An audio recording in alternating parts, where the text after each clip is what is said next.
The Los Angeles Lakers faced yet another disappointing defeat on Wednesday night, losing to the Memphis Grizzlies 131-114 in a game that showcased glaring issues with the team's structure and depth.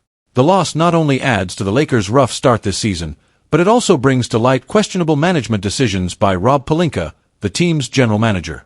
This time, the sting was made worse by standout performances from two former Lakers, Jay Huff and Scottie Pippen Jr., both of whom Pelinka waived but who now play valuable roles off the bench for Memphis. Leave your like and subscribe to the channel so you don't miss any updates. The Grizzlies took control early, building momentum that the Lakers could only temporarily counter. In the first quarter, the Lakers managed to keep the game close, trailing by a manageable margin. But as the final minutes of the quarter ticked down, the Grizzlies extended their lead to 10 points, putting pressure on the Lakers to respond. Early in the second quarter, Los Angeles looked determined to fight back, mounting a 7-2 run that brought them closer. It was LeBron James who led this charge, scoring 6 points to bring his total to 22 by halftime, doing all he could to keep the Lakers within striking distance. His effort on the court was unmistakable. At 39 years old, LeBron remains a force to be reckoned with, displaying his scoring prowess even under tough circumstances. During this stretch, an intense back-and-forth developed between James and Ja Morant, the Grizzlies' rising star. After scoring over Morant, LeBron taunted with a too-small gesture, signaling that Morant's defense was no match for him. Morant, however, fired back with his own bucket and upped the intensity with a shoulder bump to LeBron, earning himself a technical foul in the process. This exchange only added to the tension and showcased the competitive fire of both teams. Despite James' remarkable performance, it was clear that the Lakers were missing key pieces. With Anthony Davis sidelined due to an injury, the team's frontcourt was left with a significant void. The responsibility to fill this gap fell to Jackson Hayes, who was thrust into the starting center position. Hayes showed effort, logging 35 minutes on the court and pulling down 10 rebounds, but he only managed to contribute 8 points and struggled to defend effectively against the Grizzlies' offensive power. His attempts to score inside were repeatedly thwarted, most notably when Morant denied him a dunk attempt that would have otherwise brought energy to the Lakers. Adding insult to injury, Memphis's Jay Huff took the opportunity to score with a forceful dunk over Hayes, showcasing the contrast between the two players and further underscoring the Lakers' issues with depth. Entering the second half, the Lakers initially displayed energy and looked ready to make a push to close the gap. But the Grizzlies quickly shut down that momentum, launching an 8-0 run that stretched their lead to 13 points. Head coach J.J. Redick called a timeout in hopes of resetting the team's focus, but the Lakers' problems proved too deep to resolve with a brief pause. As the game progressed, it became clear that Los Angeles had no effective answer for the Grizzlies' balanced attack. Their strategy seemed to falter as Memphis controlled the tempo and kept piling on points. One of the most frustrating moments came late in the third quarter when Ja Morant landed awkwardly after a play and limped off the court, heading straight to the locker room. With Morant sidelined, the Lakers had a prime opportunity to close the gap. Yet instead of taking advantage, their performance continued to decline. Rather than narrowing the deficit, the Lakers allowed Memphis to widen their lead, which reached a staggering 22 points before ending with a final margin of 15. It was a missed chance that highlighted the team's lack of resilience and depth in the absence of its own star players. LeBron James put on an impressive performance, especially given the challenges he faced. Coming off a subpar game in Detroit, and missing the support of starters Anthony Davis and Rui Hachimura, James took it upon himself to carry the team. His offensive output ramped up significantly in the second quarter, as he surged from 6 to 22 points by halftime, doing all he could to keep the Lakers competitive.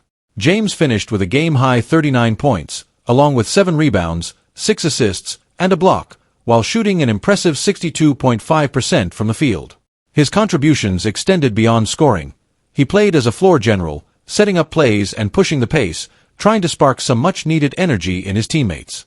Unfortunately, his efforts were not enough to offset the Lakers' weaknesses elsewhere on the court.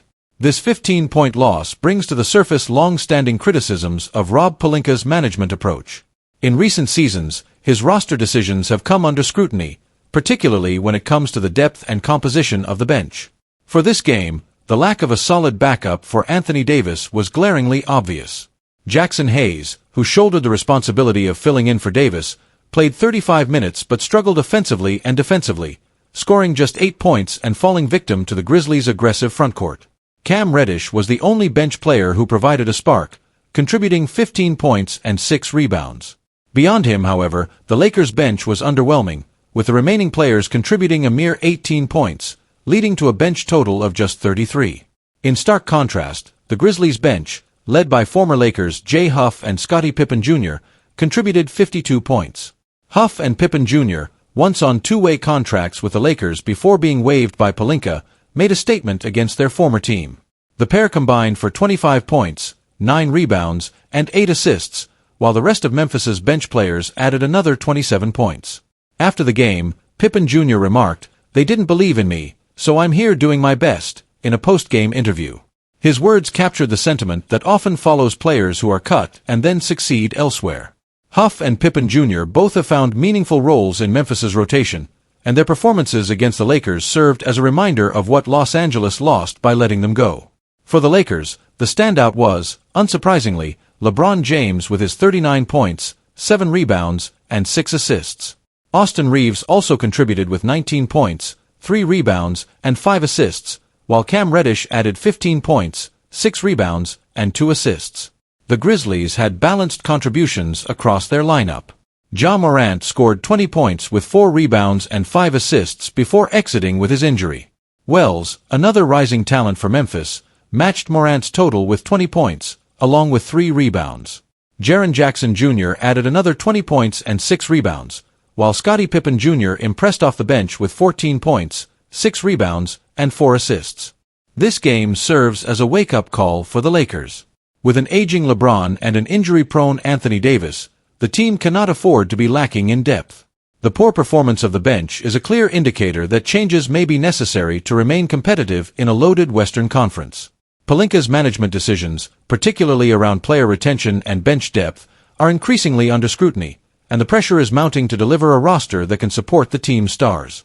As the Lakers look ahead, they'll need to address these issues if they hope to salvage the season and make a serious playoff push. Anthony Davis, dealing with a left heel injury, and Rui Hachimura, out due to illness, were both unavailable for the Lakers in Wednesday night's game against the Memphis Grizzlies, leaving Los Angeles significantly short-handed. The absence of these key players was a major setback for the Lakers, who relied heavily on their presence on both offense and defense. For Davis, this injury couldn't have come at a worse time, as he has been one of the NBA's top performers so far this season. Starting the night as the league's leading scorer with a stellar 32.6 points per game, he had demonstrated his scoring ability, defensive prowess, and leadership. However, after suffering a worsening of the injury in Monday's road game against the Detroit Pistons, Davis knew he would have to assess his ability to play carefully. He pushed through pre-game warm-ups on Wednesday, testing the limits of his heel, but ultimately decided he wasn't able to give his best effort without risking further injury. The impact of Davis's absence was palpable on the court. Lakers head coach J.J. Redick confirmed that the star had not undergone any imaging on his heel since the aggravation of the injury. "From what I understand, it's something that's been nagging him a bit since the summer and has continued to trouble him throughout this season," Redick shared in an interview with ESPN. "Obviously, we're going to miss him out there tonight. His contributions on both ends of the floor are crucial for us." This cautious approach shows a wise perspective from the coaching staff, as pushing a player of Davis's caliber too hard can lead to greater setbacks down the line.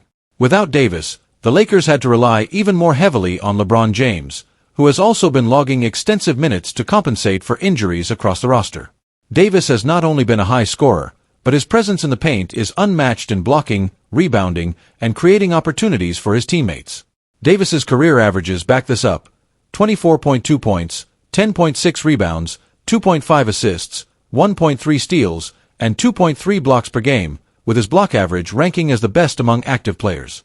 In his 743 career games, Davis has been a starter in 736 of them, showing his consistent value as a primary force on the floor for both the New Orleans Pelicans, where he began his career as the #1 overall draft pick in 2012, and now the Lakers. In addition to Davis's absence, the Lakers were also without forward Rui Hachimura, who has been sidelined due to an illness.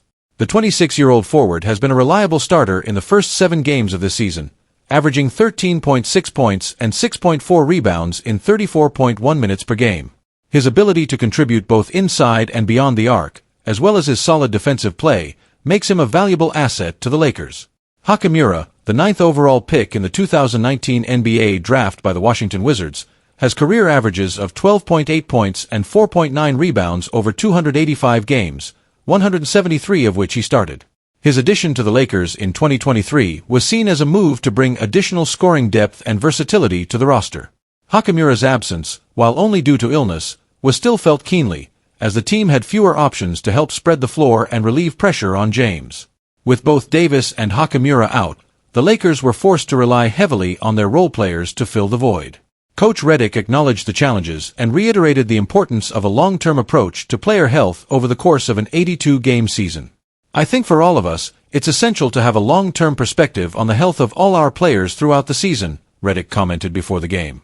"I just spoke with AD, Anthony Davis, before coming here to talk with you all. He was in good spirits about the situation, but we understand that we have a long flight back to Los Angeles and a quick turnaround to do this again on Friday. Hopefully, these extra 48 hours of rest will make a difference." Coach Redick went on to share that Davis may be available to return to the lineup for Friday's home game against the Philadelphia 76ers, a matchup that will be critical as the Lakers continue their early season push to secure a strong position in the Western Conference standings. Given Davis's impressive performance so far this season, with career-high averages and contributions on both ends of the court, his return would provide a significant boost for the Lakers. The loss of Davis and Hachimura further underscored the depth issues that the Lakers have been grappling with in recent seasons. The team has made roster adjustments, but the reliance on top stars like Davis and LeBron James to play extended minutes remains a point of concern. The Lakers bench, while having players with potential, lacks the consistent firepower needed to sustain high-level performance when key starters are sidelined.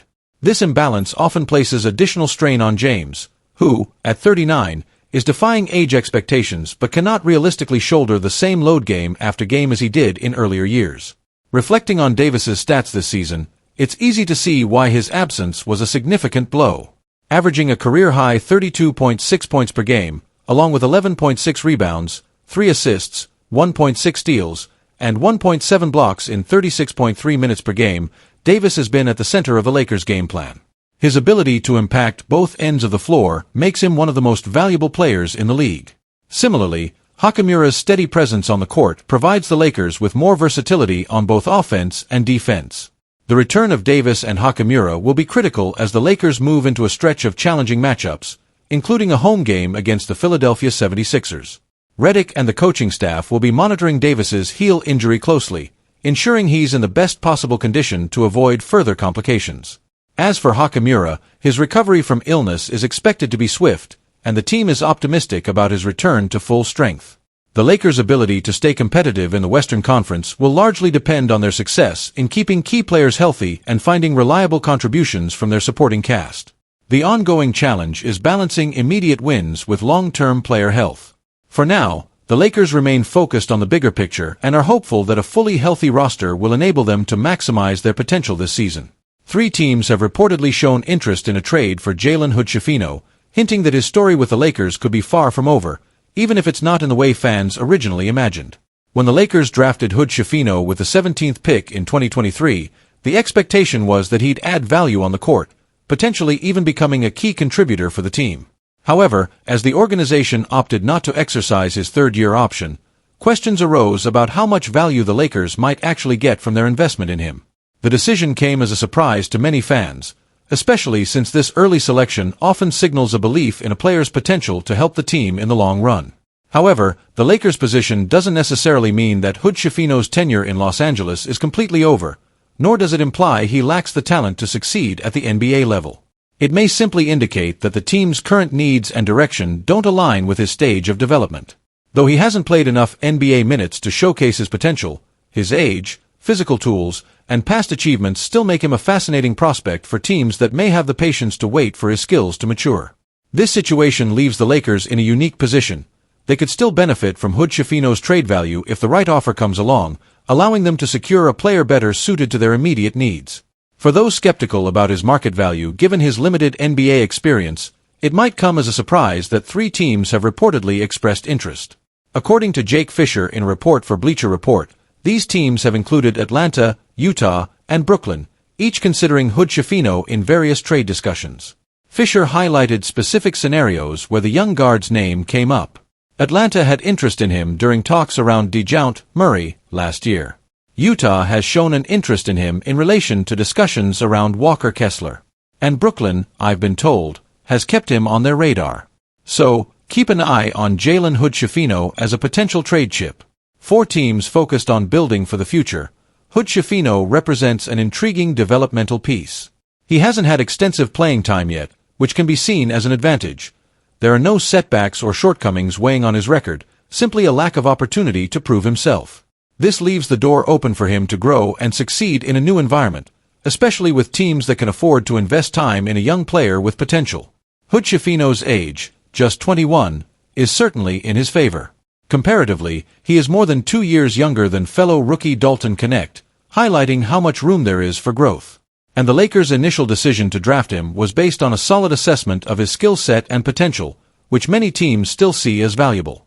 Standing at 6 feet 6 inches and weighing 215 pounds, he possesses both physical attributes and versatility that are highly desirable in a guard.